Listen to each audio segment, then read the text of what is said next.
নমস্কার বন্ধুরা, কেমন আছো সবাই? আরেকটা নতুন স্বাদের রেসিপিতে সবাইকে স্বাগত জানিয়ে আজকে আমি আমার ভিডিওটা এখান থেকে শুরু করছি। আর আজকে আমি কি ভাজছি বলো তো?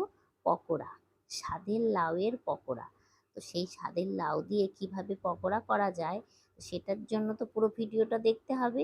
তো চলো, এই দেখো, একটা আমি ছোট সাইজে একটা লাউ নিয়ে নিয়েছি।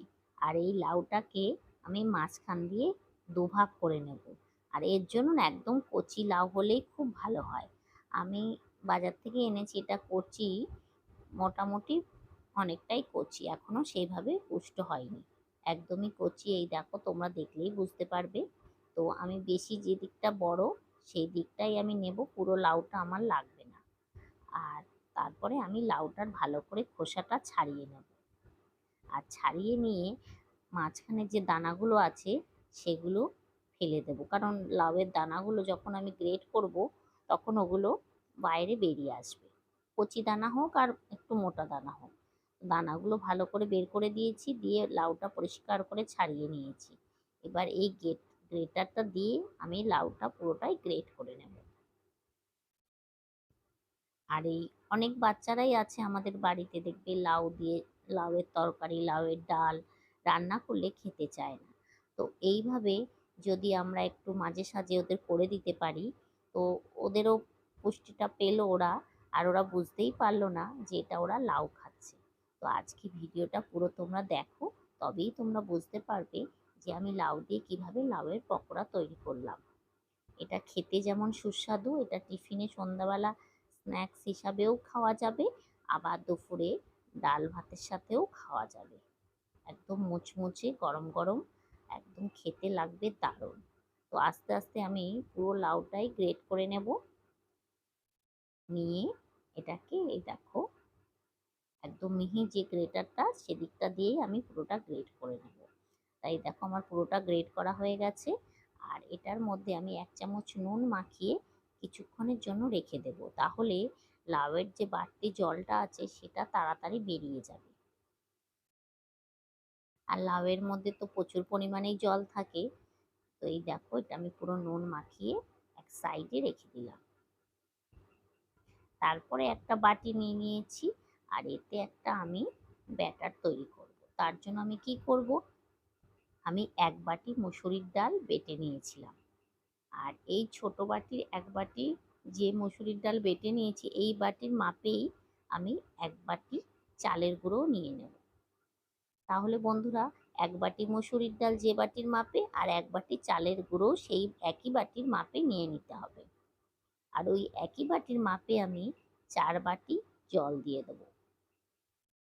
4 বাটি জল দিয়ে এই মিশ্রণটাকে ভালো করে ফেটিয়ে নেব।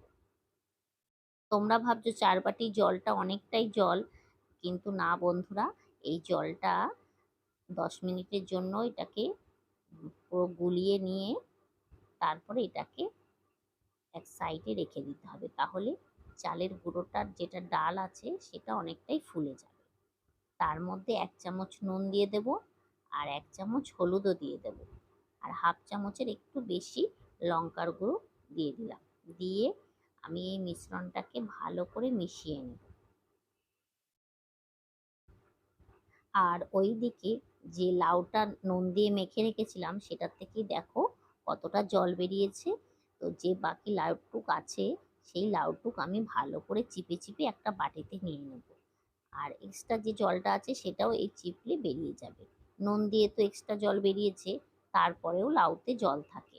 তো সেই জলটা আমি ভালো করে চিপে চিপে পুরো লাউটা নিয়ে নিলাম। এই দেখো কতটা জল বেরিয়েছে এইটুখানি লাউ থেকে। তো এই জলটা আমি ফেলে দেব, আর লাউটাকে নিয়ে চলে যাব। তারপর গ্যাসে একটা কড়াই বসিয়ে দিলাম, আর কড়াইতে অল্প পরিমাণ একটু তেল দিয়ে দিলাম। আর তেলে হাফ 1 চামচ মতো জিরে ফোড়ন দিয়ে দেব, আর হাফ 1 চামচের একটু কম হিং দিয়ে দেব। এবারে আদা আর কাঁচা লঙ্কা থেতো করে রেখেছিলাম, তোমরা গ্রেটার দিয়েও গ্রেট করে নিতে পারো। তো সেটা পরিমাণ মতো একটু ঝাল, একটু ঝাল ঝাল হলেই ভালো লাগবে স্ন্যাক্সগুলো। তো সেইটা থেতো করে ভালো করে তেলের সাথে একটু ভেজে নিলাম হালকা করে। ভেজে এবার যে লাউটা জল ঝরিয়ে রেখেছিলাম সেইটা এবার দিয়ে দেব।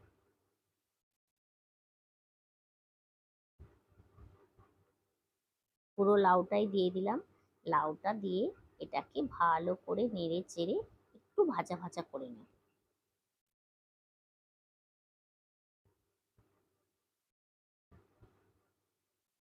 এবার এর মধ্যে 1 চামচ মতো নুন, একটু হলুদ, 1 চামচ মতোই হলুদ দিলাম, আর হাফ চামচের একটু কম জিরের গুঁড়ো, আর হাফ চামচ মতো লঙ্কার গুঁড়ো দিয়ে এটাকে ভালো করে মিশিয়ে হালকা গ্যাসটা মিডিয়াম ফ্লেমে রেখে এটাকে হালকা করে ভেজে নেব। এই দেখো আমার প্রায় এই দেখো মিশ্রণটা রেডি হয়ে গেছে, এরকম হালকা ভাজা ভাজা হবে। এবার এর মধ্যে যে আমি লিকুইডটা তৈরি করে রেখেছিলাম সেটাকে একটু গুলিয়ে নাড়িয়ে নেব চামচ দিয়ে। ওটাকে একটু নাড়িয়ে নিয়ে ভালো করে মিশিয়ে নিয়ে এবার ওইটা ওই লাউয়ের ভাজাটার মধ্যে দিয়ে দেব।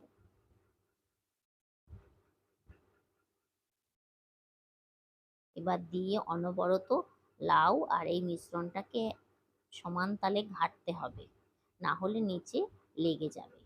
তো এই দেখো যতটা গ্যাস বাড়িয়ে দিয়েই মিশ্রণটা কেমন ঘন হয়ে আসছে, আর এই মিশ্রণটা একদম ঘন হয়ে আঠা আঠা একটা ভাব চলে আসবে।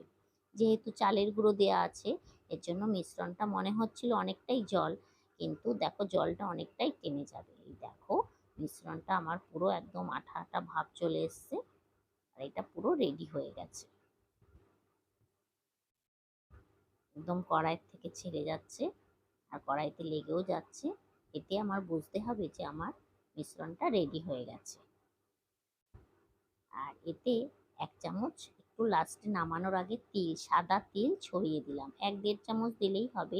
এটা যখন পকোড়াটা ভাজা হবে দেখতে লাগবে দারুণ। 1 চামচ তিল দিয়ে এটাকে আমি এবার নামিয়ে নিই। এবার দেখো একটা থালা নিয়ে নিয়েছি, আর থালাতে আগের থেকে আমি একটু সাদা তেল মাখিয়ে রেখেছিলাম। এবার পুরো মিশ্রণটা আমি এই থালার ওপর ঢেলে দেব। আর যেহেতু গরম হাত দেওয়া যাবে না, এর জন্য যতটা পারা যাবে এই খুন্তি দিয়েই পুরো থালাতে এটা সমানভাবে পাতিয়ে নিতে হবে।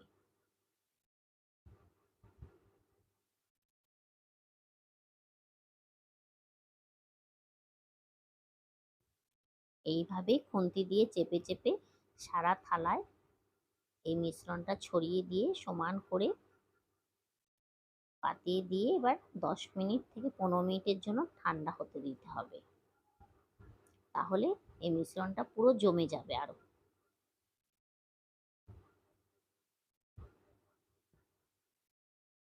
এই দেখো আমি পুরো চারিদিকে ভালো করে থালায় এটাকে পাতিয়ে দিয়েছি। এবার এটাকে 10 মিনিটের জন্য রেখে দেব। 10 মিনিট পর আমি নিয়ে এসেছি। তারপর এই দেখো একটা বাটি দিয়ে এই যে সমান পেছন দিকে বাটি দিয়ে এটাকে ভালো করে থাবড়িয়ে থাবড়িয়ে এটাকে পুরো মিশ্রণটা বসিয়ে দেব। যদি কোনো জায়গায় ফাঁপা থাকে ভেতরে সেটাও বসে যাবে। আর এটা একদম পুরো টাইট হয়ে গেছে, যেহেতু ঠান্ডা হয়ে গেছে। তো এই দেখো এইভাবে আমি পুরো মিশ্রণটা একটুখানি চেপে থাপিয়ে দিলাম। এবার এই দেখো আমার পুরো রেডি হয়ে গেছে, পুরো মিশ্রণটাই বসে গেছে। এবার একটু ছুরিতে সাদা তেল মাখিয়ে নিয়েছি যাতে ছুরির গায়ে লেগে না যায়। এবার এটাকে একদম চৌকো চৌকো করে সন্দেশের মতো কেটে নেব।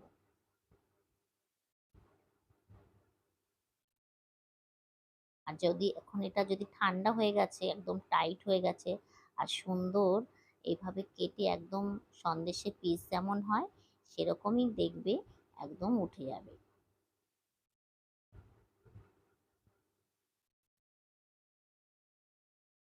আর এটা তোমরা যদি তাড়াতাড়ি থাকে ঠান্ডা করার জন্য একটু এই থালাটাকে ফ্রিজে ভরে দেবে, দেখবে আরো তাড়াতাড়ি ঠান্ডা হয়ে পুরো সুন্দর জমাট বেঁধে যাবে। আর পাখার তলায় দিলে তো ঠান্ডা হবেই। এইভাবে আমি চৌকো চৌকো শেপে সবগুলোকে ছুরি দিয়ে দাগ টেনে নেব। তারপর পিসগুলোকে একে একে তুলে নেব। এই দেখো আমার পুরোটাই হয়ে গেছে। এবার কড়াইতে পরিমাণ মতো একটু তেল দিয়ে দিলাম, তেলটা একটু বেশিই দিয়েছি। এই দেখো কি সুন্দর, একদম সুন্দর সন্দেশের পিসের মতো উঠে গেছে। এবার এগুলোকেই এই গরম তেলে দিয়ে ভেজে নেব। আর সঙ্গে সঙ্গে উল্টে দেব না, একটু কিছুক্ষণ হতে দেব। পেছন দিকটা যখন লালচে ভাব হবে তারপরে উল্টাতে হবে, নয় সব ভেঙে যাবে। প্রথমে মিডিয়ামে রাখতে হবে গ্যাসটাকে, মিডিয়াম ফ্লেমে রেখে এটাকে ভাজতে হবে, তারপর বাড়িয়ে দিতে হবে। এক পিঠ হয়ে গেলে তারপর এটাকে বাড়িয়ে দিতে হবে গ্যাসটাকে। তো এই দেখো আমার কেমন বেশ লালচে সুন্দর ভাব চলে এসছে। এবার এটাকে আমি এভাবে উল্টে দিলাম। আর এটা এই ভাজা মুচমুচে একদম গরম গরম খেতে বন্ধুরা যা দারুণ লাগে না, তোমরা একবার করে খেয়ে দেখো, অবশ্যই ভালো লাগবে। আর এই পকোড়া যদি তুমি কাউকে দাও, কেউ বুঝতেই পারবে না যে এতে লাউ দেওয়া আছে, লাউ দিয়ে লাউয়ের পকোড়া। আর বাচ্চারা তো খুবই ভালো খাবে। আর একটু যদি যারা ঝাল খেতে ভালোবাসো, একটু ঝাল ঝাল করে নিলে আরও দারুণ লাগবে খেতে। সন্ধ্যাবেলাও টিফিনে দেওয়া যাবে, আর দুপুরবেলা তো ডাল ভাতের সাথে তো অবশ্যই ডালের সাথে খাওয়া যাবে। আমার এই রেসিপিটা যদি তোমাদের ভালো লেগে থাকে, তোমরা কিন্তু লাইক শেয়ার কমেন্ট করতে ভুলো না। আর যারা ইউটিউব চ্যানেল থেকে দেখছো তারা একটা সাবস্ক্রাইব করে দিও। আর যারা ফেসবুক পেজ থেকে দেখছো তারা একটা ফলো করে দিও। এই দেখো আমার মুচমুচে স্বাদের লাউয়ের পকোড়া রেডি হয়ে গেছে। এই দেখো, এটা দেখতে যতটা সুন্দর, খেতে ততটাই সুস্বাদু। আর গরম গরম খেতে তো দারুণই লাগবে। তো আজকের ভিডিওটা এই পর্যন্তই রাখলাম। তোমরা সবাই ভালো থেকো, সুস্থ থেকো। দেখা হচ্ছে পরের ভিডিওতে। টাটা বন্ধুরা।